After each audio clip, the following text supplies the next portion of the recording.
Are old, uncleared transactions cluttering your reconciliation screen and causing confusion? If you're not sure how to clean them up without messing up your books, you're not alone. Today, we're clearing up the confusion around uncleared transactions in QuickBooks. Welcome back to Guide with Samuel. Let's break it down. An uncleared transaction is one that has been entered in QuickBooks but hasn't yet appeared on your bank statement or been matched during reconciliation. The first step, identify the culprit. Go to your reconciliation or banking screen and look for transactions that are weeks or months old but still show as uncleared. Investigate each one. Was it a duplicate entry? A check that never cashed? A deposit that didn't clear? The solution: correct or force clear. If the transaction is an error, like a duplicate, the best fix is to simply delete or void it.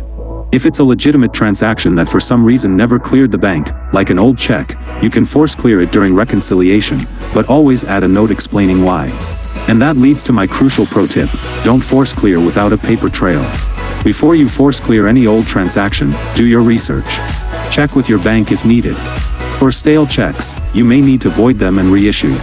For other items, ensure you have a solid reason and document it, so your auditor understands the action later.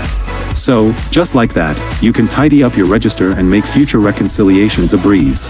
A clean set of books goes a long way in reducing accounting stress. Now I'm curious, what's the oldest uncleared transaction you've ever found in your books? Tell me the story in the comments.